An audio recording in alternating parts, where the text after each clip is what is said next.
Hello everyone, welcome to my channel learning with milli.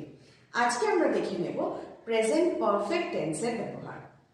Present perfect tense আমাদের কখন ব্যবহার করা উচিত এবং কি ক্ষেত্রে, স্পোকেনের ক্ষেত্রে বা রিটেনের ক্ষেত্রে ঠিক কিভাবে আমাকে প্রেজেন্ট পারফেক্ট টেন্স ব্যবহার করতে হবে, তার রুল এবং তার এক্সাম্পল। ফার্স্ট অফ অল তোমাদের মনে রাখতে হবে, আমি আমার আগের একটি ভিডিওতে বলেছিলাম প্রেজেন্ট কন্টিনিউয়াস টেন্স আমরা তখন ব্যবহার করি যখন কোনো কাজ চলছে যার শেষটা আমি জানি না। আমি আমার আগের ভিডিওর লিংক তোমাদের দিয়ে দেবো ডেসক্রিপশন বক্সে, সেখান থেকে তোমরা চেক আউট করে নিতে পারবে। কিন্তু প্রেজেন্ট পারফেক্ট টেন্স হচ্ছে যে কাজের ইতি হয়ে গেছে, যে কাজের শেষটা আমি জানি। প্রেজেন্ট কন্টিনিউয়াস টেন্সে ছিল যে কাজটা এখন চলছে, যে কাজের শেষটা আমি জানি না। কিন্তু প্রেজেন্ট পারফেক্ট টেন্স হচ্ছে যে কাজের শেষটা আমি জানি বা আমি জেনে গেছি, সেই ক্ষেত্রে আমি ইউজ করে থাকি প্রেজেন্ট পারফেক্ট টেন্স। আমার পড়া হয়ে গেছে, I have finished my study, তাহলে সেই ক্ষেত্রে আমি জানি যে আমার পড়াটা হয়ে গেছে। সামান্য কয়েকজন লোক তারা তাদের প্রজেক্টটি শেষ করেছে, so the labourer have finished their project।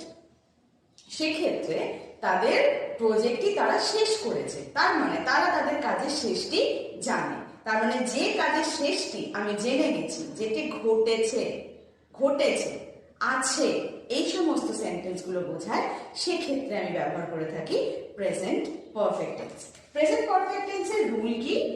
Subject plus has or have যে কোনো একটি ব্যবহার করতে হবে এবং তারপর মেইন ভার্ব,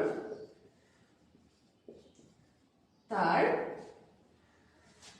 থার্ড ফর্ম বা পাস্ট পার্টিসিপল ফর্ম। তাহলে রুলটা কি? সাবজেক্ট হ্যাজ এবং হ্যাভ এর মধ্যে যে কোনো একটি বসাতে হবে এবং মেইন ভার্বের থার্ড ফর্ম বা পাস্ট পার্টিসিপল ফর্মটি আমাকে ইউজ করতে হবে। যেমন আমি বলতে পারি আই হ্যাভ finished। কেন finished হলো? যেহেতু finished হচ্ছে infinitive form of the verb, তার থার্ড ফর্ম বা পাস্ট পার্টিসিপল ফর্ম আমাকে ইউজ করতে হবে, সেটি হলো finished। So I have finished my dinner। Next আমি বলতে পারি he has completed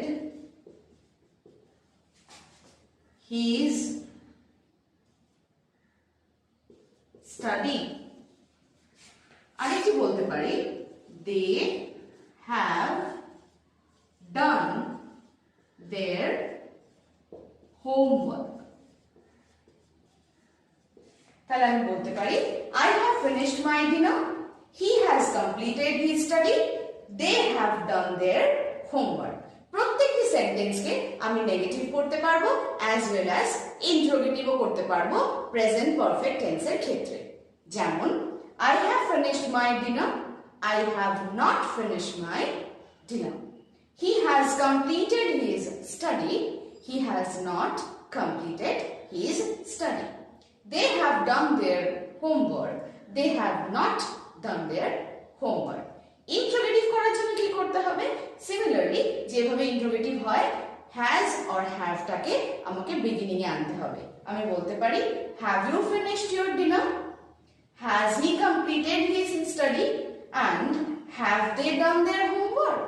সেক্ষেত্রে সেটিও থাকছে আমার প্রেজেন্ট পারফেক্ট টেন্স। তাহলে প্রেজেন্ট পারফেক্ট টেন্স হলো যে কাজটির শেষটা আমি জানি, শেষটা জানা হয়ে গেছে কারোর দ্বারা, সেক্ষেত্রে আমি ইউজ করে থাকবো প্রেজেন্ট